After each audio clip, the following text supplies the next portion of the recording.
And we're live. Welcome back, everyone, to a new episode of the Wheelie Podcast. I'm your host, Micah Toll, and I'm joined by Electrek's publisher, Seth Weintraub. How's it going, Seth? I'm good. Awesome. So we've got a lot of interesting e-bike and other e-mobility stories this week. Just a little preview here of what we're going to be talking about. Indian Motorcycle and Super73 have teamed up to release a fast new e-bike. We also have new e-bike models from Rad Power Bikes, Yamaha, and Ducati, believe it or not. That's an electric bicycle. We going to be talking about a country where 1 in 3 adults rides an electric bicycle. So you've got about 10 or 15 minutes to try and think about what country that is before we get to that story. We'll be covering Gogoro's new first ever solid state swappable electric vehicle batteries. Polaris is also testing some pretty cool new electric vehicles, some ATVs, a side-by-side, and a snowmobile. And Honda released their first production electric motorcycle, but there's a little catch with that one, so we'll get to that too. Where are we starting today here, Seth? All right. At Indian Motorcycles and Super73 release a fast e-bike that won't need a motorcycle license. Tell us about this. Awesome, yeah. So this is an interesting new e-bike. Some of you might recognize this as based on the Super73 S2. So it's got a familiar frame, but there's some big changes here that came about with this partnership with Indian Motorcycle. So one of the first big changes is the battery is moved from the top tube down to the down tube, gives it that lower center of gravity, and it also makes room for this really long saddle. The thing looks like it's almost a yard long. I think that's probably the longest e-bike saddle I've ever seen.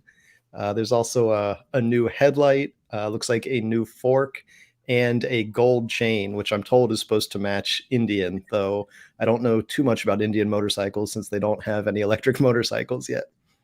But I will say that this is a pretty nice looking bike. It definitely takes those Super73 vibes, but they've brought in a lot of the sort of Indian branding and the Indian styling. What do you think of this one, Seth? It does look nice. I know it's a hardtail, so that's going to be a little bit less comfy of a ride than some of Super73's other high-end bikes. But, obviously with those big tires, it's really not going to be that big a deal. Yeah, they do have the R series, which I think when we were in Germany, you had the R series that we were able to borrow from Super73, and that one had the rear suspension, right? Yeah. That was nice So and this soft. one, it looks like they went with the S on this one. Probably, I'm guessing, keeps it more affordable. The S series starts at, I want to say, about 3,000, though if you do pick up the new Indian version here, this one costs 4,000. So you're paying about 1,000 extra bucks for the Indian specific upgrades here. Some of them are pretty nice. That fork looks nicer. I'm sure it rides nicer with a lower battery, but that's a serious premium over the S2, which you could get for $1,000 less. Well, that yard saddle isn't really going to come free, is it? That's true. Yeah, you got to pay for that extra mile of saddle up there. There's some serious $1,000 per upholstering went yard into that. of saddle. Is this rated for 2 people? Is that something you could do? So there are mounts for foot pegs back there. I think it actually comes with them standard. You could definitely fit 2 people on that saddle. Right. It's just whether or not you've got foot pegs back there. But Super73 does have mounts on a lot of their e-bikes now. I think actually all of the models now might have foot peg mounts so that you can carry a second rider. Though some of the models you do have to get a longer saddle because the shorter saddles would be a little trickier to fit 2 butts on. Now, there's a lot of room. This is something we talk about a lot with these Super73 type bikes. There's a lot of room under the seat. And obviously is that a 1.2 kilowatt hour battery? I think this is the 1 kilowatt hour, if I'm not mistaken. Is there something where you could get a second battery or a bigger battery, or, if like that? I know Super73 modders love to go nuts on stuff. Could you put something in that area down there? Yeah, there's definitely a ton of space, especially on this S frame since it doesn't have the R's rear suspension. I think you could fit 2 or 3 extra batteries in there. You just have to find a way to wire them in. I mean, you could have them like dummy mounts, so you just swap in the battery into the actual front cradle there, so you could Uh-huh. just move in your live battery when the first one's depleted. But if you wanted to get fancy and wire them together in parallel or something, I imagine it would probably void your Super 73 warranty, but it'd be a pretty cool way to make use of all that extra space, that's for sure. Your motor would run a little hotter, probably, huh? If you use the batteries one at a time, I think it might be fine. But yeah, be crazy to put them all in series, right? You get Yeah, 10 seconds of glory.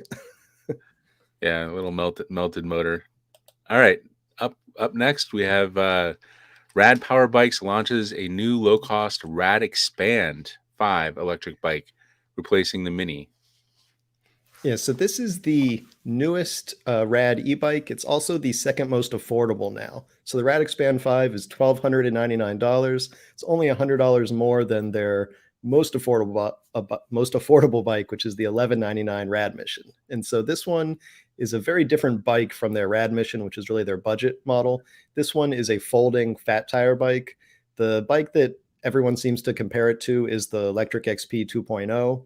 Yep. Basically, it gives you that folding fat tire ability. So you've got sort of the best of both worlds. You've got a bike that you can throw in a trunk, you can bring around, take it on the subway, but you still have 4-inch fat tires that you can ride on sand and dirt and gravel and really anything. You can hit a big pothole. Now, I will say that there are a few things that Rad sort of took away here to get down to that lower price. You'll notice there's no suspension fork there. That's a rigid fork. And so compared to the Rad Mini that it's replacing, we've lost the suspension fork and we've also lost the LCD display. So it's gone down to that simpler LED dot display, which you'll find on the Rad Mission.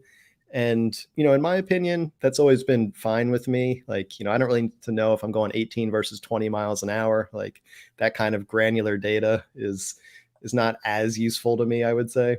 But I know there are some people that like to be able to go into the LCD and modify it to get to the higher 25-mile-an-hour speed. So you're not going to be able to get that if you don't have that LCD display anymore, and you've downgraded to that. So there's the image of the Rad Mini that we're Right. replacing here with the Rad Expand 5. So you give up a little bit, but you actually get some other interesting things. So you get included fenders, you get an included rear rack. So there's some That's interesting included parts here that you don't get on some of these other budget bikes. So while you are paying a little more than something like the Electrek XP 2.0, and granted you're not getting that same 28 mile per hour top speed, you're only getting a 20 mile per hour speed. The thing that I always point out with Rad Power bikes is that you're getting sort of like the comfort and peace of mind of the biggest e-bike company in North America and the service and support that goes along with that. So, if you have a problem, they can have a Rad Power or a Rad Mobile van pull up in your driveway to help you fix the bike. If something breaks, they'll pick up the phone when you call, that sort of thing. So I would say, dollar to dollar, it's not the highest bang for your buck e-bike out there, but I've always been impressed with Rad's service and support. And so I think there's a lot of value here for sure on the lower end of the spectrum. What do you think of the design? so immediately I think this is like halfway between the Rad Mini and the Rad Runner. Like the step through like low bar definitely has like a feel of the Runner, and the Runner was a little bit like lower components, without having a front fork, no display on the or no LCD on the display. So it definitely takes from there. Obviously, there's a little bit of a geometry difference to get that folding ability. So, if you were in the market for a Rad Runner and you wanted folding, like this is pretty much perfect for you. Yeah. Um, The other cool thing it adds over the Rad Runner is you get the 7-speed transmission. So, that's true. I know that you're in like a really hilly area. So for you, that might actually be pretty nice. With the Yeah. Rad Runner single speed, some people, especially in hilly areas, want those lower gears to drop into. I could see, especially for your case, having that 7-speed is nice. I found the Runner was actually pretty okay for hills, um, you know, uh, speed wise, but I had the problem at the top end where at like 20 miles per hour or even like 17 or 18, I'm assuming because there's no, LCD, you can't get your legs. You can go that fast, but it's like quite a bit of work to make your legs go fast enough to hit the 20 mile per hour speed. So this having the gear thing would help in that regard as well. So that's on the low end and the high end. It's going to be much better.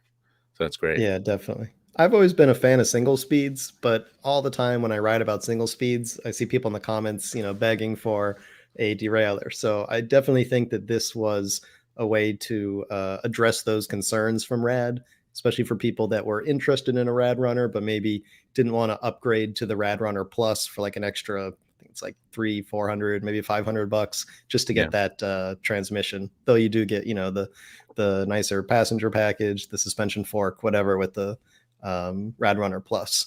That's though. Speaking of the passenger package, I think that is an important thing to point out here. That if you go with the Rad Runner, it's a really good bike for carrying someone. This RadExpand 5, you're probably not going to get an adult on back. You might be able to put a kid seat and carry a child, but two adults are not riding on this. Yeah, that joint right there on where the thing joins the bike frame looks a little thin. Is there a weight rating on that on the back part? I don't have that in front of me. I'm sure there is. I mean, usually Rad builds these things pretty well, and of course Right. they're going to be able to hold more than whatever the lawyers let them print on the spec sheet.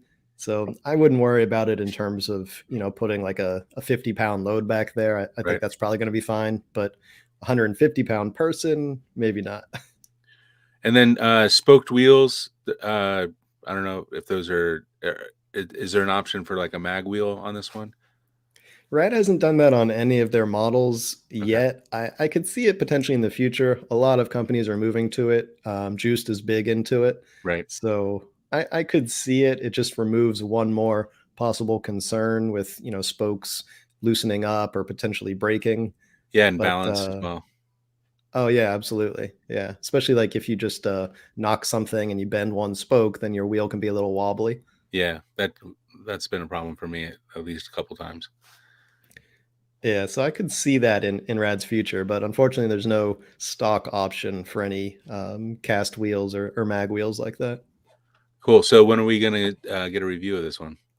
So this one should be coming soon. I'm excited to test this one out. I imagine the performance is going to be pretty similar to all of Rad's bikes. It's got that same motor, same battery, and everything. But it will be cool to try the new style, the new frame, and also the head tube angle is apparently a little slacker, which is supposed to give it some nicer handling, perhaps track better. So I'll be excited to test that one too. I'm hoping that's in the next week or two. That's great. All right, moving on. Yamaha reveals a fresh looking new design for for an electric moped plus new e-bikes and scooters. So this isn't a production model. It's obviously uh, a concept. Well, it's so that's the interesting thing. Uh-huh. This is they're calling it, I believe, a concept, but they actually are working with a Italian company. I'm pretty sure they're Italian called Fantic, who already unveiled this bike and has this in multiple models.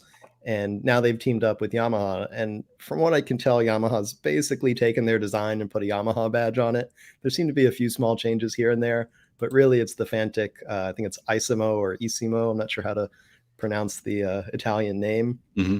And so I don't think this is going to be too far out from production since they've already basically worked with an existing e-bike company on the design. And so I think we're going to be seeing this one sooner rather than later. I mean, Interesting. I hope so because it's a pretty neat design. It's got that truss frame and it's a really cool looking bike. Now, it will be probably a speed pedelec in Europe, which is basically like a class 3 e-bike in the US. So we're talking, 28 miles an hour, 45 kilometers per hour. Though I think in Europe they were talking about having a sort of normal electric bike version, which means 25 kilometers per hour, 15 miles per hour. And that would allow everyone in Europe to use it without needing a moped license or registering it. Because I think in many countries in the EU for a speed pedelec, you have to get a little license plate on the back, and it's a bigger deal than just a simple electric bicycle, which is considered a bicycle. Yeah, the look is crazy. The joining the front and the back is that like I don't know what you call it, like a truss. Um, is that flexible? Do you know if that like is going to bend? Is that part of the suspension? I don't think it's supposed to be. If I think if it flexes, you're having a bad day. It looks like it could, but I don't think it's meant to. Okay. Oh, that's Yeah, interesting. I'm sure they're gonna, go through all the necessary CAD to make sure that doesn't flex on somebody, because that would be a problem. Yeah, I mean, it looks like a really cool, like, I haven't seen anything like this. I wonder how it, like, it's weird that it has a bike seat. It looks more like a scooter.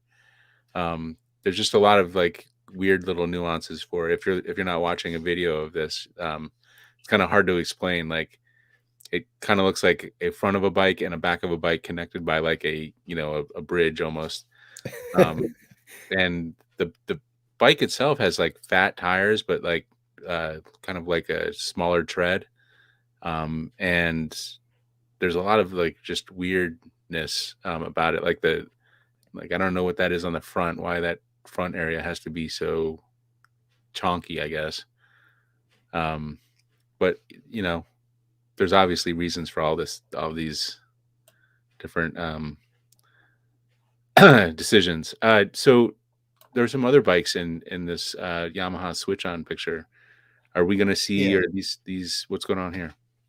Definitely. So there were actually six different bikes unveiled as part of this event. On the left side of that image, there are two sort of mopeds or scooters, depending which camp you fall in terms of naming these things. They're sort of like Vespa style scooters. And so these are the new Neos, and these are both electric scooters that are going to be, one is a 50cc equivalent, and one's more like a 125cc equivalent. And so these are not concepts. These are supposed to actually enter production. So I think Europe is going to enjoy these before the US would ever get, a chance of being able to ride these. But they're going to be nice entries into that sort of low power moped market. Yeah, we're always behind on this stuff, on the good stuff. Definitely. It's funny, this And this then, picture, it's kind of like you start from a bike and you get thicker and thicker and thicker until you're like a scooter and then almost a motorcycle at the end. It's yeah, it looks it's like that sort of caveman evolution picture. right. It's like a gradient of bikes. Yeah. Um, so those are 50 and 125cc electric scooter equivalents. What's the legal stuff in the US when and if they come here? In the US, we don't sort of have the L1, L3, L whatever categories the way the EU has. I know some states have various motorcycle licenses that are sort of delineated in terms of like A versus A1, but I think in most US states, it's just going to be considered a motorcycle class vehicle. And as long as you have a basic motorcycle license, you'll be able to ride those. The 50cc one might fit into some states' moped laws, which some states you can get away with a typical driver's license if it goes, I think, up to 30 miles an hour. But the US is complicated just because every state has different laws there. Yeah, and about these e-bikes, what's new and fresh about these? Sure. So there were three electric bicycles that were unveiled. Two of them are actually coming to the US. They're the Yamaha Wabash RT. That's the one in the middle there. And then there's on the left side two of the Yamaha Cross Core RCs. So the Wabash is a gravel bike. It's got those drop bars, Yamaha's mid drive motor. And now it's got an integrated battery in the frame that replaces the previous Wabash that had sort of the external bolt-on battery. And so this is actually a really nice gravel bike. I've only ridden the original version. This new one isn't out yet. I think it comes out later this month. But the original one was a great ride. This is a little pricier. I think the original was somewhere in the mid 3000s, and this one is 4100. But as far as high-end electric gravel bikes go, that's about par for the course, I would say. Then on the left side, those are more like sort of commuter trekking style e-bikes. They got the flat bars. They're a little more upright than the Wabash, but they're still not like a cruiser super upright or like a leisure bike. Those are the cross core RCs, and those are I think $3,100. So you still get the nice Yamaha motor, very nice components, and Yamaha knows what they're doing when they're building electric bikes. These aren't just some mail order, imported whatever bikes. Yamaha's been doing this for like decades. So these are definitely very nice bikes that At least in the US, we'll get to enjoy these, unlike probably those electric scooters that Yamaha Europe is going to be producing. Yeah, and we're not getting the mountain bike here, right? So the mountain bike, they if you scroll up to that picture of the 6 vehicles, Hmm. the mountain bike was sort of digitally camouflaged, and they didn't talk about it very much. They gave very few specifics. But when I look at that camouflage, what I see is that picture of the yellow mountain bike you were looking at, which is Yeah. the I think the YDX Moro. And so either they're just going to release that bike, which we've already had in the US, in Europe as a new model, or they're going to, release sort of an upgraded or a new version of it using that same frame. And so the fact that it looks pretty similar to that one and they didn't talk about it makes me think that, it's based on a similar bike. And I don't think it's anything revolutionary or like a totally new model the way the two other bikes were. Okay. All right, moving on. Ducati launches a new racing electric bike, not motorcycle, and it comes with a Ducati-size price tag. Yeah, Which is so quite right, small. right off the bat, I'll just let you know it's 8,500 US. That's a lot of money. I mean, Jeez. it's definitely a Ducati price, right? Right. So this is their first road style electric bike. They've done several mountain electric bikes, teaming up with Thok bikes, but this is their first, really like, Lycra Sunday 100-mile ride road bike. And this is called the Ducati Futa, which I got several emails from people telling me that there's another meaning for that word, which I would imagine Ducati did not check Urban Dictionary before they named it. So that's a fun one for everyone to go on a scavenger hunt for. But it's actually it's a pretty impressive bike. I mean, you can buy an $8,500 pedal bike, so you know that there's going to be a lot of nice parts in here. The entire thing is carbon. I mean, I think probably the only thing that isn't carbon fiber are the reflectors, because just about everything, like the wheels, the seat post, the handlebars, everything, of course, the frame, it's all carbon fiber. It's got wireless automatic shifting. I mean, this is, a very, very high end electric road bike, which us, normies would probably never get the chance to ride something like this. This is for people that are like super, super dedicated, which I have to wonder how big is the overlap in the Venn diagram between Ducati fans and super high end bicycle, like road bicycle people. Like, And then I'm not sure. also add another Venn diagram bubble of bikers who want a motor but not a big motor. Yeah, So absolutely. so I think maybe you might be looking at the whole production line or whatever. This might be more of a very small niche market. Yeah, and the funny thing is they even have within the Ducati Futa, they're making 50 limited edition of these that are going to be like I think $13,000. So even of the like creme de la creme of Ducati racing e-bikes, there's an even higher level, which I'm not even sure there's 50 people out there that are Exactly. going to be at that level, right? Like, Right. I mean, that's a very niche group right there. So that'll be an interesting one to see. But the Well, it the looks kicker cool. here, Yeah. yeah, I mean, the crazy thing also is if you look at the rear wheel there, Uh-huh. that's a hub motor back there. These aren't even mid-drive bikes. Oh wow. Yeah, right. Like, so normally, if you've got a really high end electric road bike, you're going to have some fancy mid drive motor in there. Unless you're But Stromer. these are, yeah, unless you're Stromer. But these are hub motor bikes. So that's another surprise there because hub motor bikes are usually a lot lower cost. It's just, an older technology. So this is like a surprise wrapped in a riddle. Yeah. Maybe they'll have a couple years to sell those limited edition bikes. Have have quite a order log. All right, moving on. The country where 1 in 3 adults rides an electric bicycle. I think I All know the right. answer to So this. I hope you guys have been thinking about it. You probably guessed it. It's the Netherlands. Like if there's one like bicycle friendly country, like that's who it's going to be. So the Dutch apparently are super into e-bikes. I mean, all over Europe, e-bikes are, selling like hotcakes. But a new study from the Light Electric Vehicle Association came out with data that shows Just over 4.5 million Netherlands residents rides an electric bicycle, and that there are also 4.9 million e-bikes in the country. So some people are apparently doubling up, and that represents about 1 in 3 of all adults. There's also some interesting data that showed sort of the demographics of who's buying these bikes, and it skewed more towards people in the 50 plus demographic, and they described it as people who are of average or above average income. And that also seems to track for European e-bike riders, where somewhere like the Netherlands, you're already going to have a lot of people that are into bicycles, and so you're not trying to convince someone who wouldn't ride a bike normally. Generally in Europe, it's going to be a lot more people that are getting back on a bike that might not have been able to do as long of a commute as when they were young. And these bikes in Europe, they're going to be significantly more expensive than in the US, because there are a lot of just nicer locally made bikes. We're looking at a Gazelle there, and they make those bikes in Europe, and so you're going to be paying higher prices versus a lot of the imported e-bikes we have in the US. I feel like you have the biggest hill in the Netherlands pictured here. Like Netherlands is not known for having hills or uh, anything really.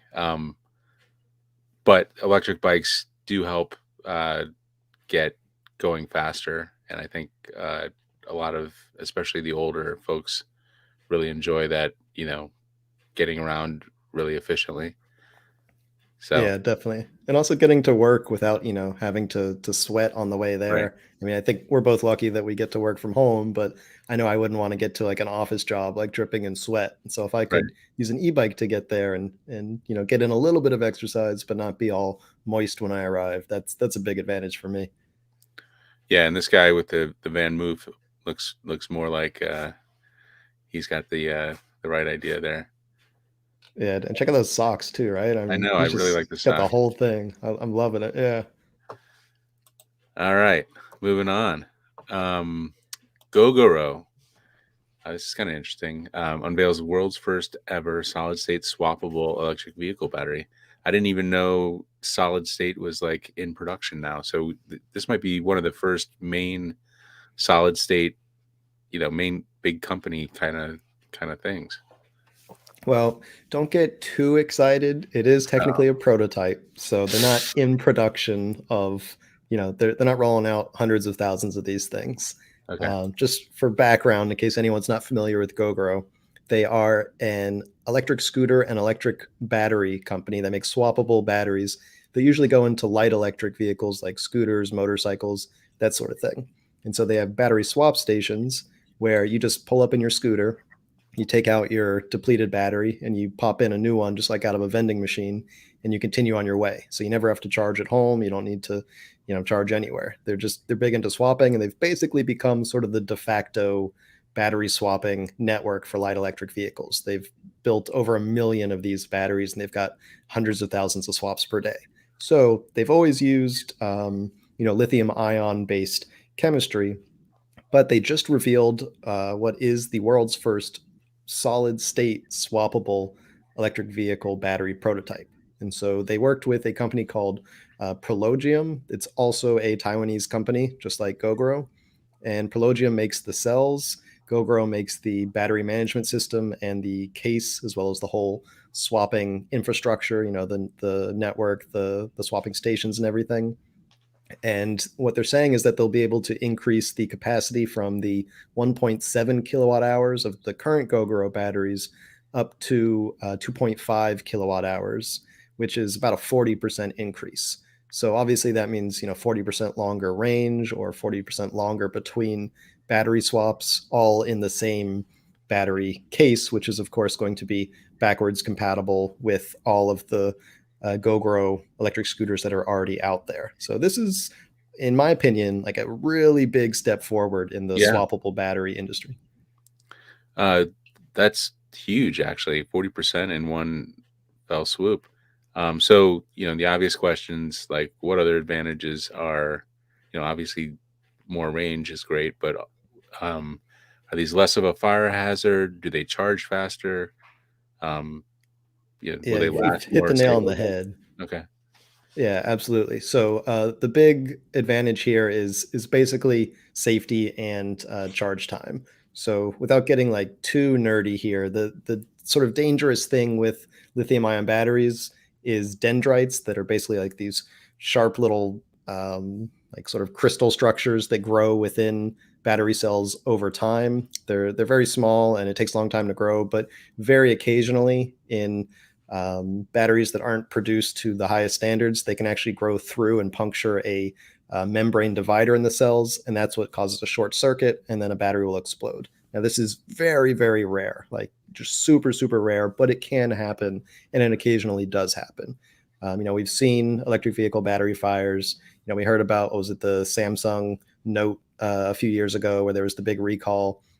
So that's usually the issue, is these dendrites. So Yep. with solid state batteries, these are lithium ceramic batteries, I believe. So there's a very thin but very hard ceramic layer in the middle, and it prevents any dendrites from actually growing through and creating that short circuit situation. So these are never going to be able to explode. I've seen people just like basically cut these cells in half and nothing happens. Whereas if you did that with a lithium ion cell, bad things would happen. So, like a huge, huge safety improvement. You could drive a nail through these packs and they wouldn't start smoking or catch on fire. That's really cool. Also, weight, is it similar weight? So it's about the same weight. Yeah, I asked them that question when I was talking about the packs, and they had to go and check for me. But they said that yeah, it's something like 9.2 kilos, I think, which is about standard for what the packs are now. So it's definitely an increase in the energy density. It's not just like a heavier pack. And then the other thing that you had asked about, which is true, is the faster charging times. So I think Prologium in the past has floated 12-minute charging times, Oh, which wow. is quite fast, because even DC fast charging, you're looking at between 30 to 45 minutes for most high power lithium ion batteries right now. So 12 minutes is a huge improvement. All right. So obviously, this is exciting stuff. When will we see these in actual bikes, and how much extra will it cost? So TBD in terms of when they'll be available in bikes. They're not giving any hard dates on that yet. I don't think that the technology is commercializable to the point where they can, not lose money by producing these things. It's still a very expensive process.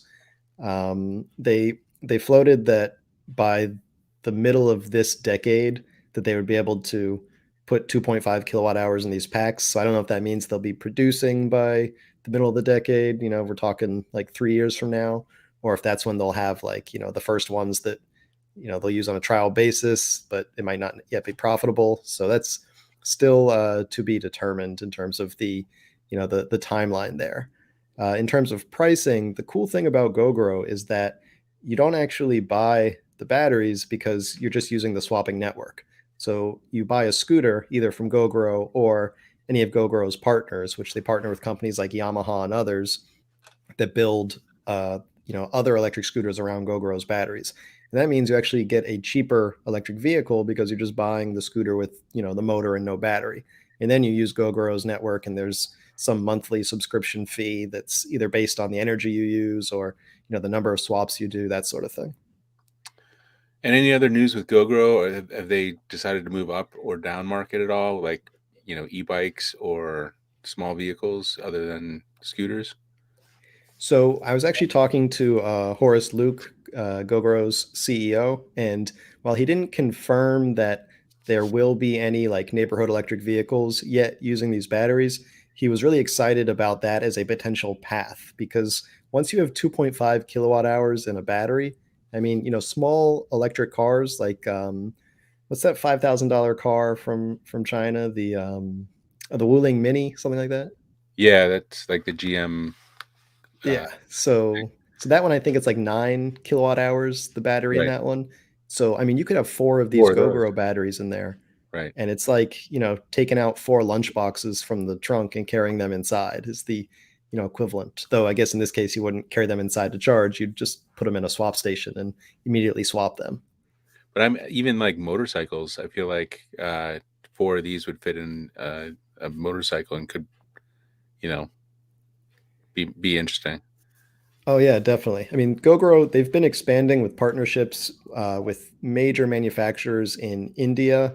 There's Hero Motorcycle in China with Yadea and DCJ with a Indonesian company. So they're partnering with a lot of motorcycle manufacturers that also make scooters. And so I'm not sure exactly which vehicles these are going to go into, but there's definitely the opportunity for Gogoro batteries to wind up in larger electric motorcycles.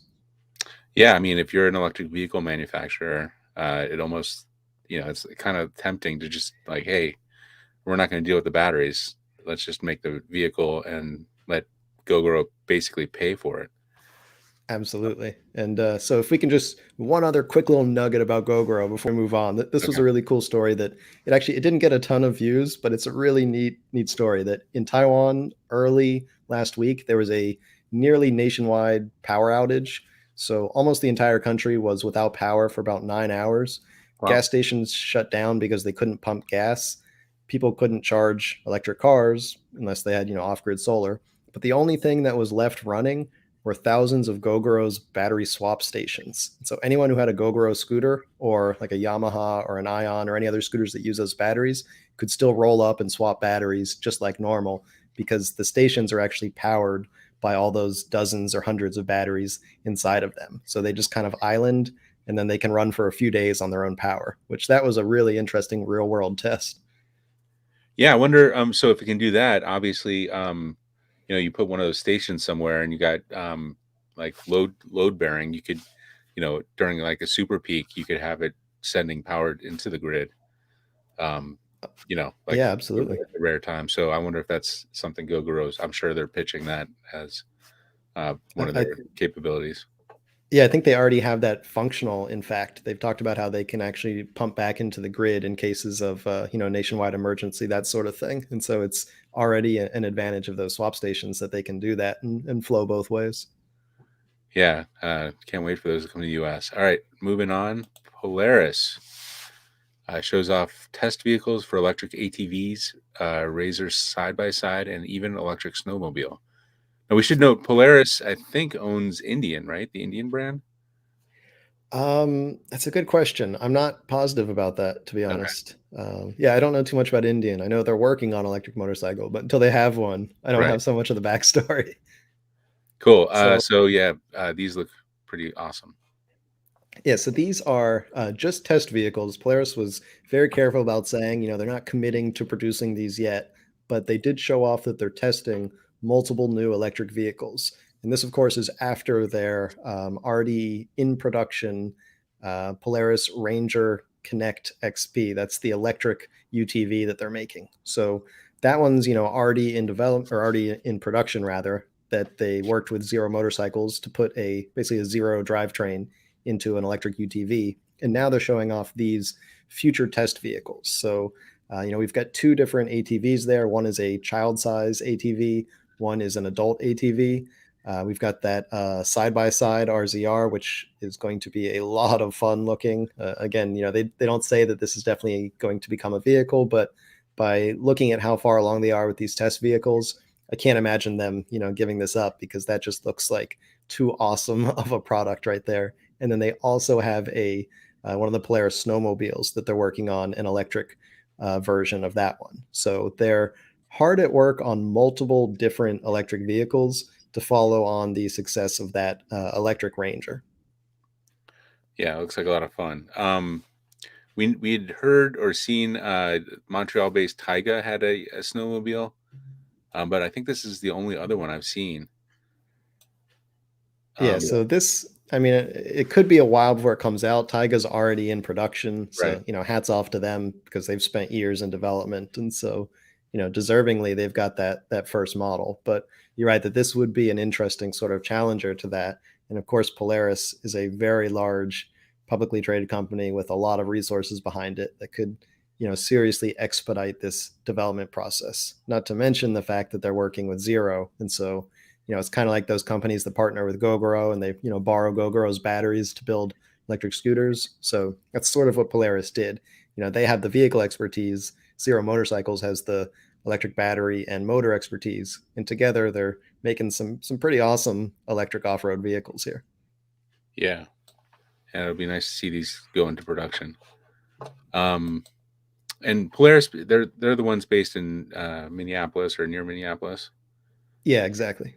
Okay, cool. Well, hopefully we'll see some of those here pretty soon. Let's see. Honda releases their first production electric motorcycle, and it's probably not what you're hoping for, but unless you're 8 years old. But the CRF comes with a small catch. Yeah, so the small catch is that it is a very small motorcycle. So this thing's a little over 100 pounds, and it is designed as a kid's electric dirt bike. Now, that doesn't mean it's a toy. It's got like a 2.5 kilowatt motor, which is a lot more powerful than most electric bicycles designed for adults. And so this thing looks like it could rip. It's designed for kids, but it's got a lot of power there. It's also got like a 100-pound weight limit. So, it's not like just for 8-year-olds. Some slightly older kids, probably up to like 12, 13 could probably get some good air on this thing. Some petite ladies, perhaps? Potentially, yeah. I can see them having some fun on it. I mean, it's got the power. It's got a big battery too. It's like a 960 watt hour battery. I mean, this is not like a Razor or a Power Wheels toy. Yeah, There's yeah. a lot of This is the real capacity deal. here. Yeah. Yeah. And so I mean the suspension, like this is hydraulic brakes. This is certainly far and above what you'd think of when you think of like a kid's toy electric dirt bike. Now it's not cheap. Let me see where I have the price here. I think it's something like $2,900, something like that. So it's gonna cost a pretty penny. Your kid better be real into learning to ride dirt bikes to buy something like this. But Yeah. it's also going to be an easier way to teach them. Like they don't have to learn to feather a clutch. They don't have to deal with like a finicky 2-stroke engine. It's a lot nicer, in my opinion, as a way that if you're going to be teaching your kids to ride, this would be the way to do it. Plus, you could swap the batteries in and just like keep riding all afternoon. But I think it's got something like a 2-hour runtime. So that's about most kids' attention span right there. Exactly. Well, it's not, like we'd love to see a lot more from Honda in this regard. So I guess it's a good first start. Yeah, you got to start somewhere, right? And then they do have some prototypes out there. They've been playing with, I believe, a full-size CRF. So, something like probably a CRF 250 or maybe not a 450 for their first one. So they could be following this up with some real full-size electric dirt bikes and electric motorcycles. And of course, they have, full-size electric scooters for adults. I think it's the PCX is like a 125cc equivalent or so. So they're, not absent in the adult electric two-wheeler market, but they've got some catching up to do for sure. Cool. All right. Let's go to the Q&A. We got a few questions. If you do have any questions, you have a few minutes to put them in the chat now. But we'll start at the top here. And it's so we did check out the bike from Indian. It's funny that you mentioned that, but I wonder if she means Connie Wait means that there's an electric bike coming from the real Indian, but we don't know anything about that. They are working on the development of electric motorcycle. It's not anywhere near production yet at this point, but we've covered a little bit of the development process on that one. So it's still kind of a wait and see what they're coming out with. Cool. And while we were talking, I did research that Indian is owned by Polaris, so perhaps maybe their own, some of the stuff we were looking at before will also trickle sideways or whatever into the Indian building stuff. Moving on, Tyler Hilliard asks, when will Gogoro come to the U.S.? This is obviously a very important question. It would be amazing, as he says. Yeah, do you have the date, Micah? I don't have any inside information. I have asked the CEO multiple times and the vice president, two very cool dudes, and they both seem like they're interested in the idea, but that they're focused mostly on Asian expansion right now. And the reason being that the market is just so much larger in Asia, where Right. two-wheelers are the main form of transportation in many countries like China, India, Indonesia, 3 countries where Gogoro is already expanded. So while they talk about how the US would be nice, and it sounds like they're not anti moving to the US, it just seems like the market isn't large enough to make that a priority yet, unfortunately. Yeah, and I think they're in some European places, and I know Berlin, I think, had some. Is that right? Yeah, so Berlin, they were there as part of the Coup ride sharing company, which I believe those were then either bought by Tier or Tier somehow got their own, and so now Tier operates Gogoro scooters in different, I think, several cities in Germany, Berlin, Munich, I believe as well. I think we saw some when we were in Munich at the Yeah. IAA, and then they're also coming to Israel, which they announced like 2 or 3 years ago that they'd be coming to Israel, and then that was like a month before Corona hit. So those plans got delayed, but that's still on the map. So I think that could be perhaps the first Western country where they're actually available for purchase, as opposed to like in Germany, they're only part of a ride sharing network. You can't actually buy your own Gogoro. Yeah, maybe they'll come to the US via the same, tier or whatever, like mobility company. Exactly. Yeah, I think Tier just bought Spin, if I'm not mistaken. Right. So it's possible that they could bring them in. Now that would require the scooters to be homologated to DOT standards, and I'm not sure how tricky that would be. If they already meet European standards, it might not be too hard.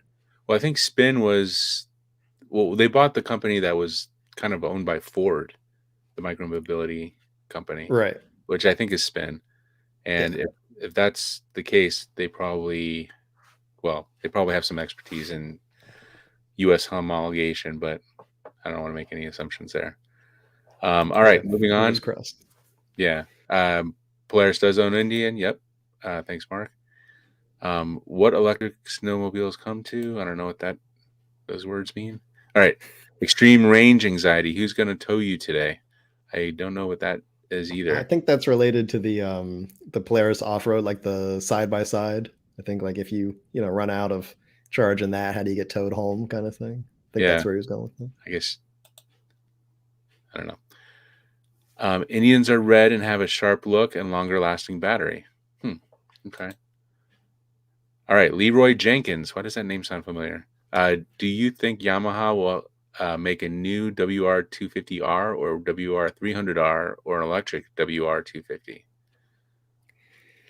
Um, Eventually, but it seems like they're starting with all the small format stuff. So they've got like 50cc scooters. They've got some concepts for 125cc scooters. So before we get into the real bikes and like the 250s, 300, 450s, I think it's going to be a while before we see anything that large.